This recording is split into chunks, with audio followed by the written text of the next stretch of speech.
We are almost at the end of another year, and I'm sure most of you are in full organizing and decluttering mode.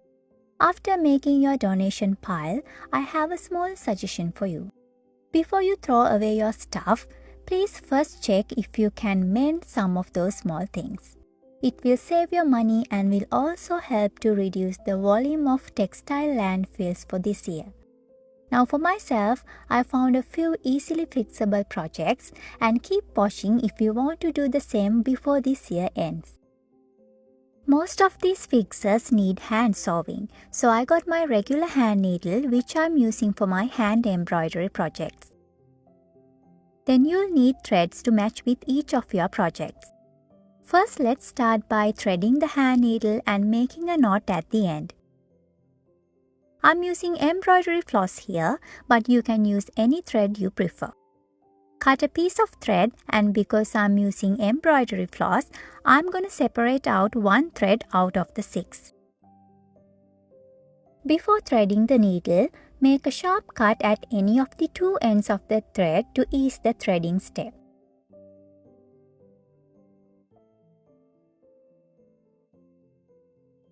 After that, you can simply insert the thread through the eye of your needle.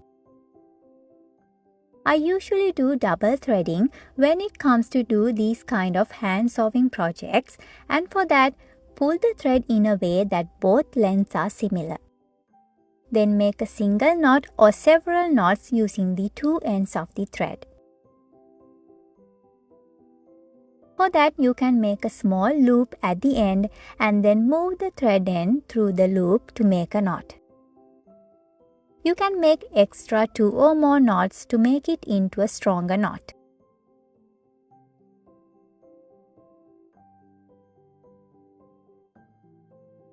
There is another easy way to make a stronger knot at one go, and let me show you how to do that as well.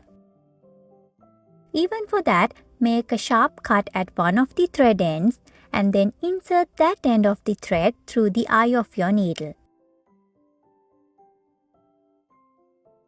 Pull the thread to keep the 2 lengths equal and keep the thread ends aligned and adjacent to each other.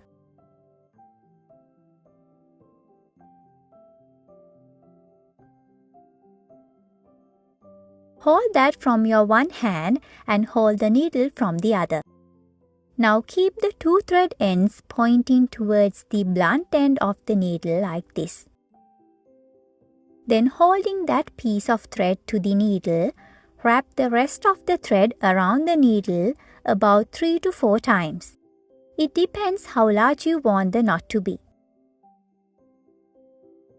After that, keeping the pointy end of the needle up, pull down the wrap part of the thread first along the needle and then along the thread. This will make a strong knot at the end of the thread, and you can trim off part of the hanging thread as well. Go with whichever method you like, and you only have to make a knot that works. Don't make it too complicated. Now let's move on to my mending projects, and my first stop is this pair of shorts, and it's simply missing a button. First, I'm going to remove any remaining threads attached to the fabric using a seam ripper. If you don't own one, simply use the pointy end of a safety pin or the pointy end of a small pair of scissors to remove any remaining threads. Once it's done, we need to find a button to match with the size of the buttonhole. In that case, the diameter, which is the length across the button, has to be a little smaller than its buttonhole, and I think I have a one to go with this one. If the button becomes larger than the buttonhole, you won't be able to close, and if the button becomes too small, it will easily open and won't be a good fit. So keeping that in mind, let's start sewing it into this pair of shorts. Since the fabric already has the markings from the previous button, I place the new one on the same spot. Otherwise, first make sure to check where it fits with the buttonhole. Then while holding the button, insert the needle from the back of the fabric and through one of the 4 holes on the button. Pull it all the way. Just so you know, this particular button is a 4-hole flat button. Now go back down at the hole which is diagonal to the first one and pull it all the way from the other side of the fabric. Next, come through either one of the remaining 2 holes on the button and then go back down at the hole diagonal to the third one. This way you cover all 4 holes on the button and I'll consider it as a 1 round.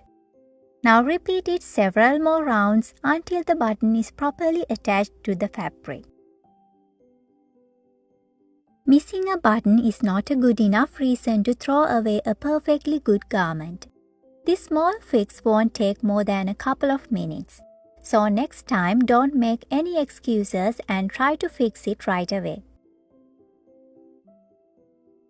After making enough stitches to attach the button, make sure it's strong and steady and then turn over to the other side. Using any of the threads nearby, make 2 to 3 strong knots to keep your stitches secure.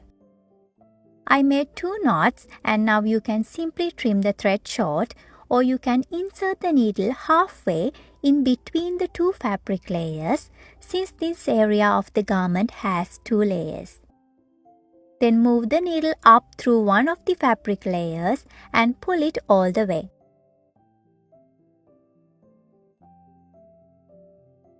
Finally, pull the thread towards you and trim it.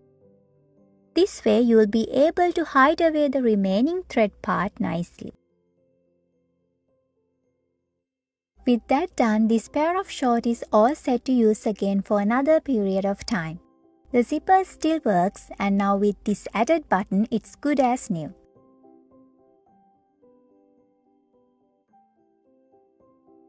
Let's move on to the next mending project and it's a small fix for this top. This one also lacks a button. It's supposed to have 2 buttons close to each other and I have a similar button in my button collection as well. Now the thing is, I feel like I need a different style of button, something a little more interesting. So I found 2 decorative buttons and I'm thinking of adding those instead of just adding the missing one. For that, first I'm going to remove the existing button using my seam ripper. Having a seam ripper always comes in handy when working on mending projects like these ones. But also be careful not to damage the fabric while you are using one. After removing the button, let's start attaching the 2 new ones. First, have a rough idea on where the buttons are going to be placed and then one by one attach those with the help of your hand needle and thread. Use a matching thread color and make sure to make a small knot at the end too. Now this particular button is different from the first one we used and it only has one bigger hole at the back. So you only have to go through the fabric and then through the single hole in repeated rounds. It'll be the same with both buttons and make enough stitches to keep them steady and strong. Once attached, make a couple of strong knots at the back and trim off the thread like we did with the previous one. By adding new buttons, we didn't only mend this top, but also level up the whole vibe of this top. I love how it looks and I hope these projects will give you a little nudge to mend your own garments while keeping things fun and enjoyable. Now let's move on to our next one and it's a backpack. This one has a small slit on its front pocket and if we keep using it like this, it will extend the slit more. First, I'm going to trim off these hanging threads and now let's start mending this. It's an easy fix and thread your needle and make a knot at the end. We are going to work from one end of the slit to the other. Insert the needle through the slit and come up somewhere below one of the slit ends. Make sure that the entry point is below the slit and positioned towards either one side of the slit. Now starting from this point, we are going to do the ladder stitch all the way to the other end.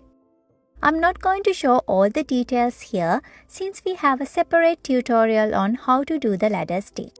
Make sure to check that out. Simply you are making parallel stitches from one side of the slit to the other while keeping the slit in the middle. Don't make your stitches too close or too far from the slit, and also keep in mind that we are only dealing with this top fabric layer. Be careful not to insert the needle through the other fabric layers just below it. After covering the entire slit with the ladder stitch, make one more stitch above the slit and then little by little very carefully pull the thread all the way.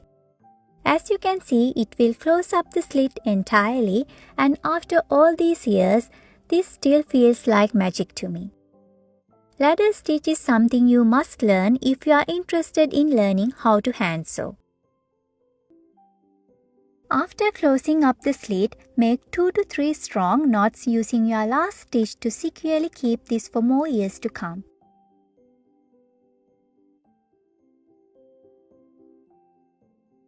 You can now trim off the thread right here, or you can insert the needle halfway through the fabric and then come up at that point.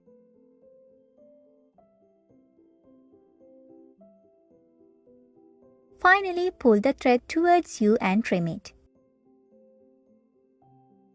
Now this is how it looks after the mending, and I'm also thinking of adding an embroidery patch later. I hope to show you that in the coming weeks, and I think this backpack is all good to use again for now. Next, we have another backpack to mend, and it has a ripped area on its handle. As you can understand, if you can fix a small slit using the ladder stitch, that same principle applies to this scenario as well. So it'll be an easy fix using the ladder stitch. Thread your needle with a matching thread color and start to work from one end of the ripped area to the other. I hope these 2 backpack mending projects will surely push you to learn ladder stitch. As the name suggests, here you make parallel stitches to resemble the steps in a ladder. In this particular case, you make stitches from one side of the opening to the other. Try to keep equal distance in between the stitches and keep them parallel to each other to have a nice finishing look once we pull the thread.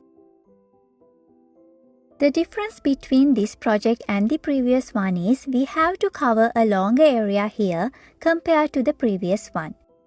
Because of that, don't wait till the end to pull the thread all the way. Do that after every few stitches to keep everything going smoothly. Then start over and it'll be the same steps once again. At the end, make a couple of strong knots and trim the excess thread like we did with all the other mending projects. These 2 backpacks served me for many years, and now they are able to do their work in the coming years as well. There is no trace of a ripped handle now, and I think it's amazing how knowing one simple stitch changes the entire look of this backpack. Now with that done, let's move on to our next and final mending project for the year. It's gonna be this cap, and even though it's not ripped or anything, the velcro at the back doesn't do any good. So first I'm gonna remove these 2 pieces of velcro, and as always my seam ripper will do that job. This cap is so old, and I actually kept it without throwing it away because it's one of my favorites. As now I know a thing or two about fixing things, I thought it's about time I mend this one. Here, part of the old velcro goes inside of the fabric, and leaving that part as it is, I'm gonna cut the piece on the outside closer to that end. It'll be the same with the other side as well. After separating the velcro and the fabric piece, cut off the velcro part at the edge. Take your new velcro pieces, and as you know, there are 2 sides to it. the rough hook side and the soft loop side. Now by placing those on top of each area, roughly measure the length of the required velcro pieces and cut them accordingly. Make it a little smaller than exact length, then it'll be easier to sew if you are using a sewing machine like myself. You can even hand sew these using the simple backstitch. It's totally up to you. Cut a piece of velcro for the other side as well, and now let's start sewing it to the cap. Keep the velcro pieces aligned with the fabric areas, and we are going to sew all the way around on both pieces. Sew straight around the shape. Sewing through velcro is tricky, so I changed my regular foot to zipper foot for this step. It will keep things much smooth, and try to go slow. Rushing will do no good when it comes to sewing velcro. Do a little backstitch at the beginning and sew straight closer to the edge of the velcro. When you reach a corner, raise the foot while the needle is down. Pivot and then lower the foot again. You can start to sew after. Now these are the mending projects I found for the year, and I thought it's a great way to end and start a new year. These small habits of intentional living were always there, and it's unfortunate that we lost these skills along the way. Even for myself, I only learned to sew in my 30s, and I'm happy I did. It will truly make you a more creative person. And now it's your turn to find what are the things to be mended in your homes, and I'm sure you'll at least find one or two. We are at the end of the final mending project and do a little backstitch to securely end the sewing. Finally, trim all threads. With that done, these 5 are hopefully ready to do their job for an extended period of time. I have another small thing to mention.